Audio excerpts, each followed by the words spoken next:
দেশব্যাপী উদযাপনের অংশ হিসেবে রবিবার সকালে গোমতী জেলা প্রশাসনের উদ্যোগে উদয়পুরে এক উৎসব মুখর বর্ণাঢ্য র্যালির মধ্য দিয়ে আনুষ্ঠানিকভাবে শুরু হলো হর ঘর তেরঙ্গা কর্মসূচি।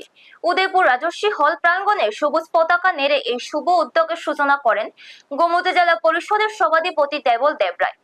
অনুষ্ঠানে জেলা পরিষদ সভাধিপতি ছাড়াও উপস্থিত ছিলেন উদয়পুর পুর পরিষদের চেয়ারম্যান শীতল চন্দ্র মজুমদার, উদয়পুর মহকুমার শাসক ত্রিদীপ সরকার সহ তথ্য ও সংস্কৃতি দপ্তর এবং বিভিন্ন প্রশাসনিক বিভাগের উচ্চপদস্থ আধিকারিকরা। জাতীয় সঙ্গীত পরিবেশনের পর রাজস্বী হল প্রাঙ্গণ থেকে শুরু হয়ে র্যালিটি শহরের বিভিন্ন গুরুত্বপূর্ণ পথ পরিক্রমা করে পুনরায় প্রারম্ভিক স্থানে এসে শেষ হয়। শোভাযাত্রায় অংশগ্রহণকারী সবার মধ্যে দেশপ্রেম ও উৎসাহ ছিল চোখে পড়ার মতো।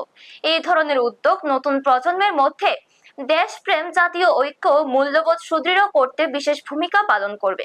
জেলা প্রশাসন সূত্রে জানানো হয়েছে, কর্মসূচিকে ঘিরে আগামী দিনগুলিতে জেলা জুড়ে আরো নানা সচেতনতামূলক কার্যক্রম অব্যাহত থাকবে। ব্যুরো রিপোর্ট, নিউজ তৎকাল 24।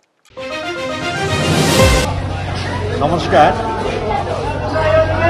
৮০তম স্বাধীনতা দিবস উপলক্ষে মাননীয় প্রধানমন্ত্রীর যে স্বপ্ন হর ঘর তিরঙ্গা যে কার্যক্রম উনি ঘোষণা করেছেন, সেই কার্যক্রমে আমাদের গোমতী জেলার পক্ষ থেকে ৯ তারিখ থেকে ১৭ তারিখ পর্যন্ত বিভিন্ন প্রোগ্রাম নেওয়া হয়েছে।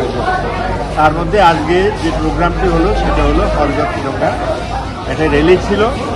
র্যালিটা আমাদের রাজস্ব থেকে শুরু করে আমাদের রমেশ চৌমনি হয়ে জগন্নাথ চৌমনি হয়ে জগন্নাথ দিঘির চারবার ঘুরে এটা শেষ পর্যন্ত অবসাগরে পার দিয়ে ঘুরে আবার এখানে এসে আমাদের রাজস্ব এসে পৌঁছে।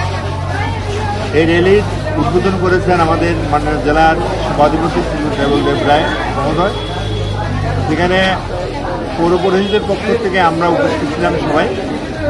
আমাদের মাননীয় মহকুমা শাসক ছিলেন।